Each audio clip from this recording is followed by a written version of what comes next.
Load balancing can be achieved with Azure Load Balancer, which can be global.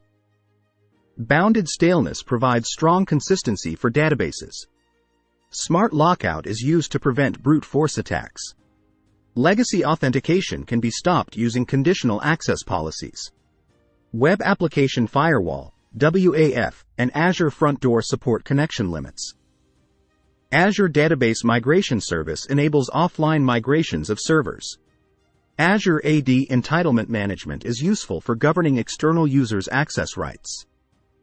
Azure Policy can be applied at the subscription, resource group, and management group levels. Azure Monitor is responsible for sending alerts, while Application Insights is used for in-app monitoring.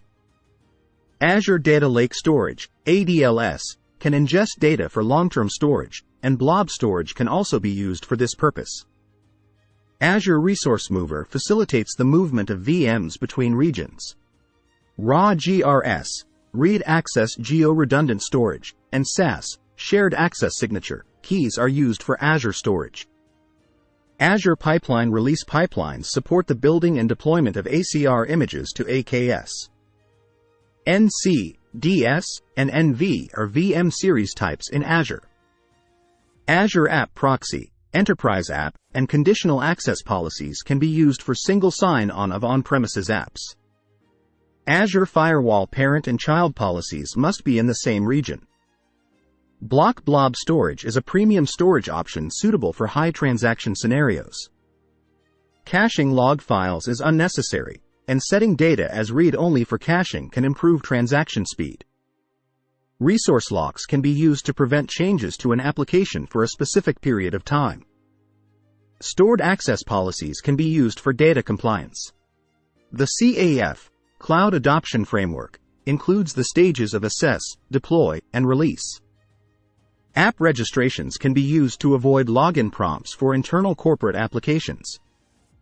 Azure Service Bus supports processing XML messages, and Azure Event Grid and Azure Event Hubs are alternative options. Avro is the format used for Event Hub's capture to receive data. Azure SQL Diagnostics can be streamed to Log Analytics, SQL Analytics, Event Hubs, and Azure Storage. Multiple settings can be configured. Azure Identity Governance is used instead of PIM for certain reasons. Azure Instance Metadata Service Identity is used for obtaining VM tokens. Azure Synapse Analytics, formerly SQL Data Warehouse, allows the development of notebooks for multiple programming languages.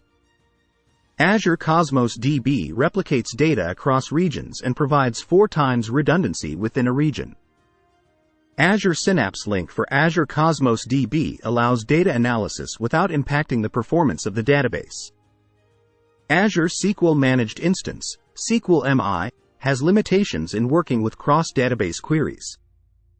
Azure Key Vault integrations can be configured in application settings, and backups are performed in the same geographical region. Azure Data Factory, ADF, can be used to move files from on-premise to storage containers by using ADF and an import-export job.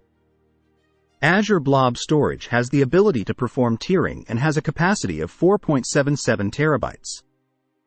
Azure Data Lake Storage, ADLS, can be used to ingest data for long-term storage and can be analyzed and queried without ingesting the data. Azure AD Connect Health is used to check the health of Azure AD Connect. Azure Policy allows for policy definitions that have deploy if not exists, and can be assigned through policy assignment and remediation. Azure ACI, Azure Container Instances, includes a cluster autoscaler that allows for scaling AKS, Azure Kubernetes Service, by offloading pods. Azure Instance Metadata Service Identity is used for obtaining VM tokens.